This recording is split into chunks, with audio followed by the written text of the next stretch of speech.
എല്ലാവർക്കും Kerala kitchen mom റെസിപ്പിയിലേക്ക് ഒരിക്കൽ കൂടി സ്വാഗതം. അപ്പോൾ ഇന്ന് നമുക്ക് തേങ്ങാപ്പാൽ ഒന്നും ചേർക്കാതെ നമ്മുടെ റെസ്റ്റോറൻറ്റിലൊക്കെ കിട്ടുന്ന പോലെ നല്ല ടേസ്റ്റി ആയിട്ടുള്ള ഗ്രീൻ പീസ് കറി എങ്ങനെ വീട്ടിൽ തയ്യാറാക്കാമെന്നുള്ളതാണ് ഇന്നത്തെ വീഡിയോ ഞാൻ കാണിക്കാൻ പോകുന്നത്. അപ്പോൾ നമുക്ക് അതെങ്ങനെ തയ്യാറാക്കാമെന്ന് നോക്കാം. അപ്പോൾ ഞാനിവിടെ വൈകിട്ടത്തേക്ക് ഉണ്ടാക്കാൻ വേണ്ടി രാവിലെ നമുക്ക് ഗ്രീൻ പീസ് വെള്ളത്തിലിട്ട് കുതിർക്കാം. അതല്ല രാവിലെ ഉണ്ടാക്കാൻ വേണ്ടിയാണെങ്കിൽ വൈകുന്നേരം ആകുമ്പോൾ നമുക്ക് ഗ്രീൻ പീസ് നന്നായിട്ട് വെള്ളത്തിലിട്ട് കുതിർക്കാം. ഒരു 4-5 മണിക്കൂറിൻ്റെ ആവശ്യമേ ഉള്ളൂ. ഇതേപോലെ നമ്മുടെ നഖം വെച്ച് ഇങ്ങനെ മുറിക്കുന്ന സമയത്ത് ഇതേപോലെ രണ്ടായിട്ട് വേർപിട്ട് കിട്ടണം. അതാണ് ഗ്രീൻ പീസ് കുതിർന്നു എന്നുള്ള അർത്ഥം. അപ്പം ഞാൻ അങ്ങനത്തെ ഗ്രീൻ പീസ് നന്നായിട്ട് കുതിർത്ത് കഴുകി എടുത്തു വെച്ചേക്കുന്നതാണിത്. അപ്പോൾ ഇനി നമുക്ക് ഇതിനകത്തേക്ക് ചേർക്കാൻ വേണ്ടി ഞാൻ കുറച്ച് ക്യാരറ്റ്, കുറച്ച് ഉരുളക്കിഴങ്ങ്, അതുപോലെ തന്നെ ഒരു ചെറിയ സവാള ഇത്രയും ഞാൻ മുറിച്ചെടുത്തിട്ടുണ്ട്. അപ്പം ഈ വെജിറ്റബിൾസൊക്കെ നിങ്ങളുടെ ഇഷ്ടത്തിനനുസരിച്ച് അതിൻ്റെ അളവ് കൂട്ടുകയും കുറയ്ക്കുകയൊക്കെ ചെയ്യാം കേട്ടോ. അപ്പോൾ അത് ഞാൻ ഇപ്പോൾ ഉണ്ടാക്കുന്നത് നമ്മൾ കുക്കറിനകത്താണ് ഉണ്ടാക്കുന്നത്. അപ്പോൾ കുക്കറിനകത്തോട്ട് തന്നെ ആദ്യം തന്നെ ഞാൻ ഗ്രീൻ പീസ് കഴുകിയിട്ട് കൊടുത്തിട്ടുണ്ടായിരുന്നു. അതിനുശേഷം വെജിറ്റബിൾസ് എല്ലാം ഞാൻ അങ്ങോട്ട് ചേർത്ത് കൊടുക്കുകയാണ്.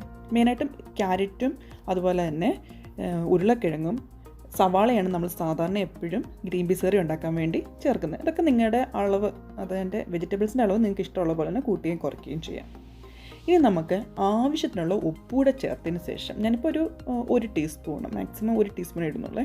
ആദ്യം ഞാൻ 1/2 ടീസ്പൂണും പിന്നെ 1/2 ടീസ്പൂൺ ഇട്ട് കൊടുത്ത് അപ്പോൾ ഉപ്പ് ആവശ്യത്തിനുള്ള ചേർത്തതിന് ശേഷം നമുക്ക് വെള്ളം ഇതിനകത്തേക്ക് ഒഴിച്ചിടും. വെള്ളം ഒഴിച്ചു കൊടുക്കുകയെന്ന് വെച്ചാൽ ഇതിങ്ങനെ മുങ്ങിക്കിടക്കുന്നത് ഇതേപോലെ, അതായത് ആ ലെവലുണ്ടല്ലോ, കൂടുതലും ആവല് കുറയും ആകരുത്.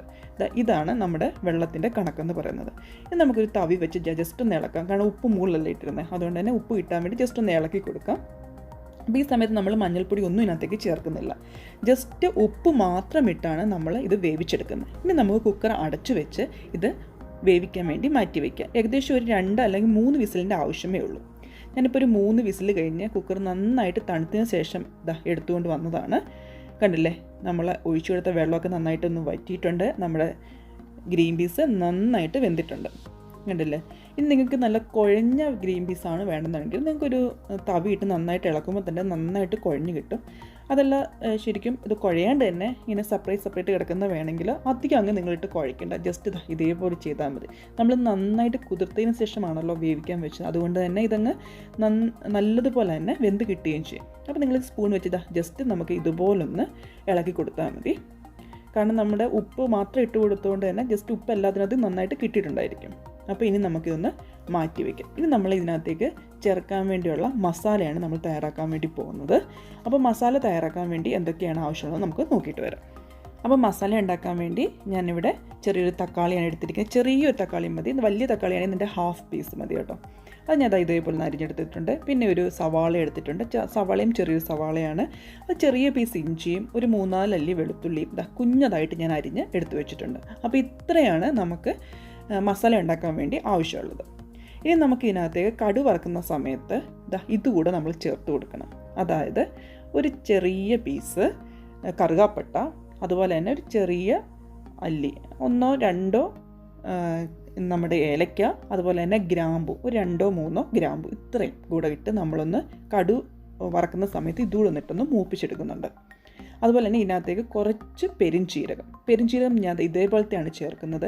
പൊടിയല്ല ചേർക്കുന്നത്. പൊടിയാണ് നിങ്ങൾക്ക് ചേർക്കുന്നതെങ്കിൽ നിങ്ങൾക്ക് പൊടിയായാലും ഉപയോഗിക്കാം. ഞാൻ പൊടിയല്ല ഉപയോഗിക്കുന്നത്. പെരിഞ്ചീരകം ഇതേപോലെ ഇട്ടാണ് നമ്മളൊന്ന് കടു വറക്കുന്ന സമയത്ത് ഇതുകൂടെ ജസ്റ്റ് ഇട്ടൊന്ന് മൂപ്പിക്കുന്നത്. അപ്പോൾ നല്ലൊരു ഫ്ലേവർ ആയിരിക്കും നമ്മുടെ കറിക്ക് കിട്ടുന്നത്. അപ്പോൾ ഇത്രയാണ് നമുക്ക് ആവശ്യമുള്ളത്. അപ്പോൾ ഇനി നമുക്ക് ഒരു പാത്രം അടുപ്പത്ത് ചൂടാക്കാം.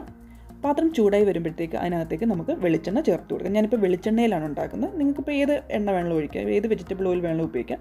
വെളിച്ചെണ്ണ ഉണ്ടാക്കുമ്പോൾ നല്ലൊരു ടേസ്റ്റ് ഉണ്ടായിരിക്കും. അതുകൊണ്ടാണ് ഞാൻ വെളിച്ചെണ്ണ ഉപയോഗിക്കുന്നത്. ഞങ്ങളിവിടെ സാധാരണ വെളിച്ചെണ്ണയാണ് ഇപ്പോൾ കൂടുതലും ഉപയോഗിക്കാറുള്ളത്. അപ്പോൾ വെളിച്ചെണ്ണ ഒഴിച്ചു കൊടുക്കാം. വെളിച്ചെണ്ണയ്ക്കകത്തേക്ക് നമുക്ക് വെളിച്ചെണ്ണ ചൂടായി വന്നു കഴിയുമ്പം നമുക്കതിനകത്തേക്ക് കടുക് ഇട്ട് കൊടുക്കാം. അപ്പോൾ കടുക് പൊട്ടി വരുമ്പോഴത്തേക്ക് സാധാരണ നമ്മൾ കടുക് വറുക്കുന്ന പോലെ തന്നെ കടുക് പൊട്ടി വരുമ്പോഴത്തേക്ക് വറ്റൽമുളക് ഇട്ട് കൊടുക്കുക. വറ്റൽമുളക് ഞാൻ ഇതേപോലെ ചെറിയ പീസായിട്ട് ഇവിടെ കട്ട് ചെയ്തെടുത്ത് വെച്ചതെന്നാണ്. വറ്റൽമുളക് ഇട്ട് കൊടുക്കാം.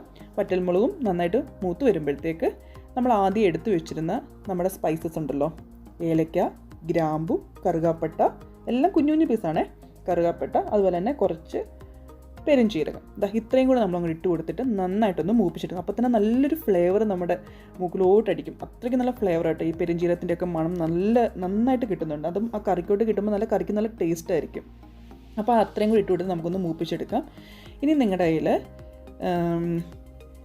കറിവേപ്പില ഉണ്ടെങ്കിൽ നമ്മൾ കറിവേപ്പിലയോട് എടുത്ത് വെക്കണം കേട്ടോ.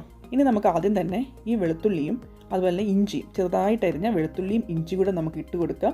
അതുകൂടി ഇട്ട് കൊടുത്ത് നമുക്ക് അതിൻ്റെ പച്ചമണം മാറുന്നിടം വരെ നന്നായിട്ടൊന്ന് ഇളക്കി നമുക്കൊന്ന് മൂപ്പിച്ചെടുക്കാം. ഇതായിപ്പോൾ നമ്മുടെ ഇഞ്ചിയും വെളുത്തുള്ളിയും നന്നായിട്ട് മൂത്തിട്ടുണ്ട്. ഇനി നമുക്ക് ഇതിനകത്തേക്ക് നമ്മൾ നേരത്തെ അരിഞ്ഞു വെച്ചിരുന്ന സവാള നമുക്ക് കുറച്ച് മതി കേട്ടോ, ഒരു ചെറിയ സവാള എടുത്താൽ മതി. അത് നമുക്ക് ഇട്ട് കൊടുക്കാം.